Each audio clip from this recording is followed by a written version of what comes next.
and welcome back to my channel, Whimsy Cat DIY Home Decor.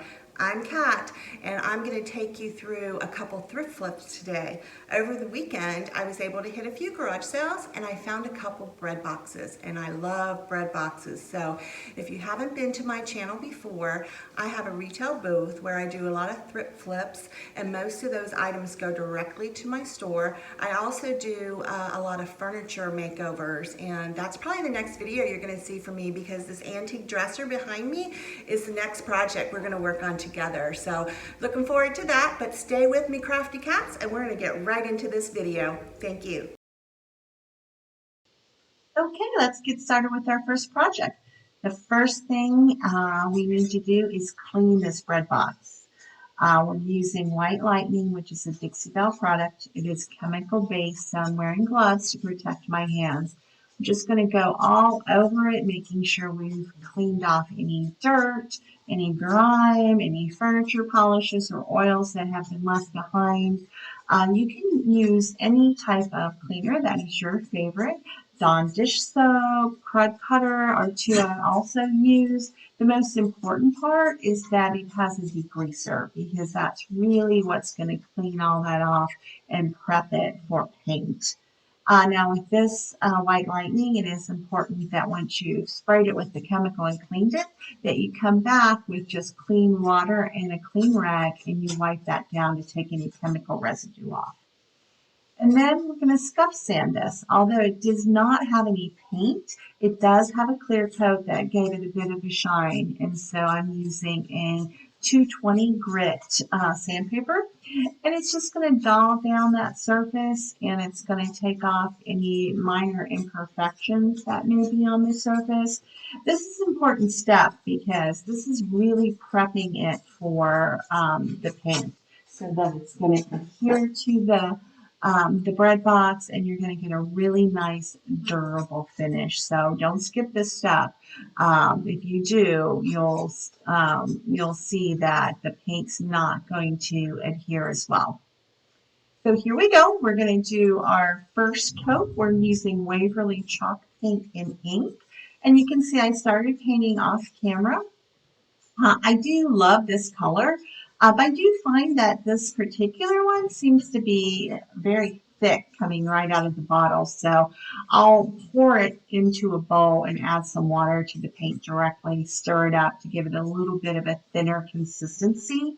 And then you will see as I paint, I'll also use a misting bottle and I'll spray the surface directly, as well as periodically I'll spray my paintbrush. And really what this does is it allows the paint to just glide over the surface and give you a really nice finish. It reduces the brush strokes and just really, it makes it a lot easier to paint. You're not pulling that paint. You can see there, I sprayed the surface directly, spread out the paint, and now just added a little bit more paint to my brush. Also, it saves on your paint. You use a lot less paint with this method as well. And I also find that this ink color is a great coverage. I use this quite a bit, and I find many times I'll only need to do one coat because the coverage is so well. But this is going into a kitchen, so we're definitely going to do two coats on this. This is going to be in a high traffic area. You can see I'm using my heat gun here. I'm very impatient, and this heat gun's a game changer. I'll link it below if you're interested. And so now we're here at our second coat of paint. Now, the second coat, I thin it down even more because really we're just putting on a nice thin, even coat just to even it out. Make sure we've covered anything that we may have missed by the first coat.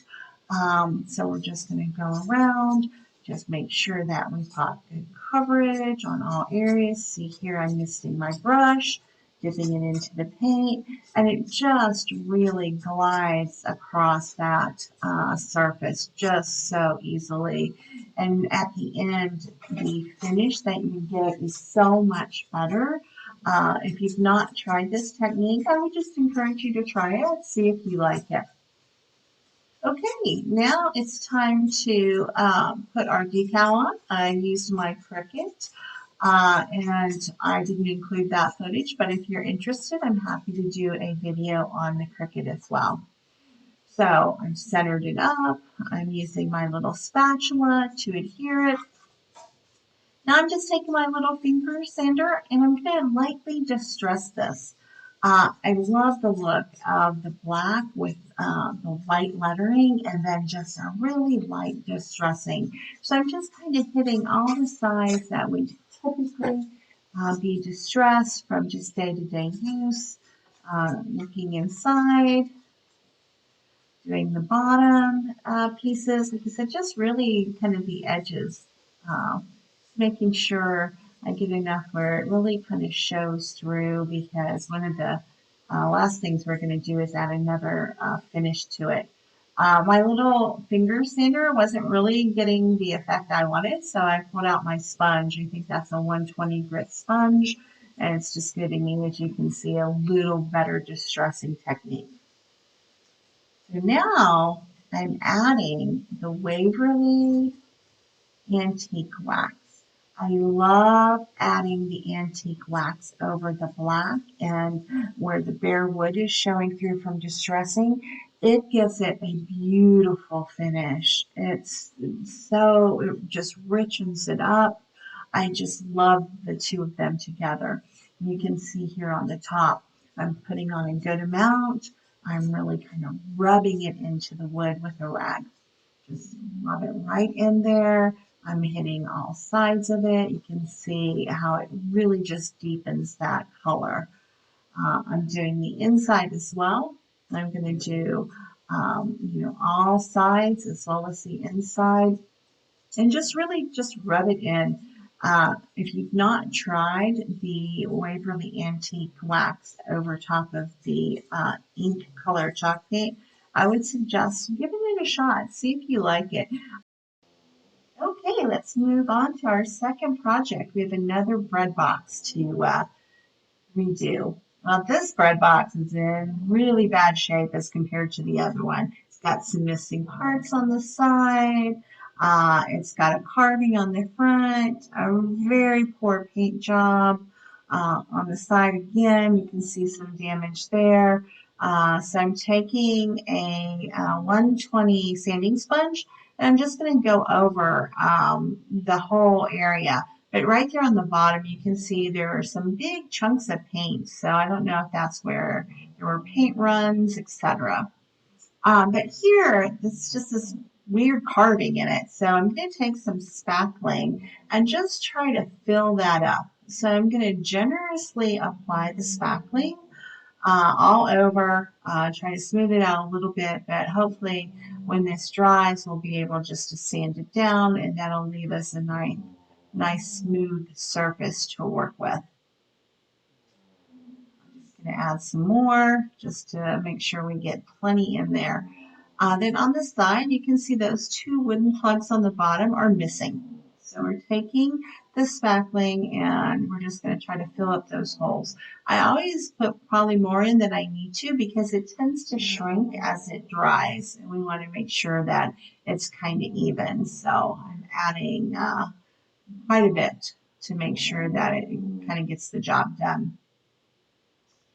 Now you can see on the other side, since two were missing, I've got to even it up. So I'm using my little saw. I love this little saw. I'll link it below if you're interested.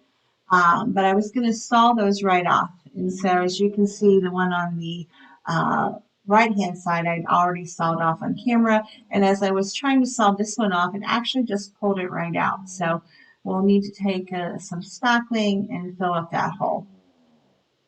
Now on the front, I had started to sand it down to the spackling had dried. I sanded it down, so now we're kind of ready to paint. And you can see as I sanded it, I took it off camera and used my orbital sander to do it. There was even some blue paint under there, so this is really bad shape. But we're going to use the Waverly chalk paint in the color Celery. I love this color. I just think it's a nice spring color. Once again, just like the other one, I'm using my Mr. bottle and I sprayed it right on top of the surface of the bread box. And now I'm just spraying the paint. I also added water to the paint because it just seems like all the Waverly paints just are very thick in consistency. So the paint glides on a lot easier if you water it down a bit and just kind of make sure you're keeping your brush nice and saturated. So we're just trying to get our first coat of coverage on there. It certainly doesn't have to be perfect. This is the first coat. Our main goal here is to just get it covered and make sure that we've kind of hit all areas. You can see there, I missed at the top, adding some more paint to my brush, just kind of gliding it on there. This color in celery doesn't have as good of coverage as the black, the ink color. So we're definitely going to have to do two coats, and because this bread box is in really bad condition, maybe three. It'll just depend on how the coverage goes. But here we go on the side. You can see I sanded those down, so let's see how it does with the paint. Looks like it's covering it pretty well. Even with this first coat, I think we're going to be okay. I'm not sure until it really dries. But just trying to get coverage on all sides and get our first coat on, and then we'll be able to let that dry and start our second coat. Okay, we're ready to add the second coat of paint. Once again, I want to thin it out for my final coat. It just allows it to glide on a little easier. And since this was a bit of a challenge piece where we had to add spackling, etc., I just find a thinner coat at the end just provides a better finish for us. So I just went all the way around. You can see I had to add some additional spackling to those two areas where we tried to fill the holes. When it dried, it just shrunk a bit. So I added a bit more and I let it dry. And so now when we're adding our second coat, you can tell it's all even. So just going around, making sure we've hit all our spots. We've got good coverage. And now I took it out to the shop after it dried and decided to do a deep distress on it. I used the orbital sander with a 120 grit sandpaper, but I love the look of it. I think it came out very nice, very farmhouse with the celery color and the distressing. I really like the way it came out. Now it's time to add our decals. So once again, used my Cricut to print out the word bakery. And now I'm trying to remove it to have the transfer paper, and I'm struggling a bit with it. I have this crazy love-hate relationship with my Cricut. I absolutely love it, but there are times that it just can be extremely frustrating. And so I think the transfer paper I used was a strong hold, which was really probably the wrong type to use for this project, but that's all I had on hand. So I had to make do. But a little patience, and I'll just keep working with it, and eventually it will come up. I just got to be careful as I'm pulling back the paper that I don't rip any of the letters and destroy any of the vinyl. So little patience, but here we go. We got it. So the word bakery. Now we're just going to put that right in the center. I want to measure on each side just to make sure I do have it in the center. Now we'll just use the spatula to go across it and adhere that vinyl right to the front of the bread box. Now you're going to see we had a little bit of a issue as I was pulling off the vinyl. Once I am able to get a hold of it and pull it back, I tried to be very careful, but when I got to the E, you'll see here it pulled up the paint. And that has happened to me from time to time, so it's not game over. I just have to be very careful and try to re-adhere it And then when I finally do get the vinyl to release and stay on there, I'll just cover it up a bit. Added the second decal, and this one went on a lot easier without any issues until the very last when I ripped the in half. But that's okay. I'll just add it back on there and use my spatula and it will adhere. So overall, it looks pretty good. So let's look at the final reveal now that we have both projects finished. And here they are, staged in my shop. Look at this one. I just think you can really see now that richness. And look, the one we had such a challenge with, I think they both came out. They're both beautiful. I just love that black with that antique wax over it. It's such a beautiful look. And I really love the distressing on the other one. So thank you for watching. I hope you enjoyed this video. And if so, I would love for you to subscribe below. Give me a big thumbs up. It really does help my channel grow. I look forward to seeing you next time. Thank you.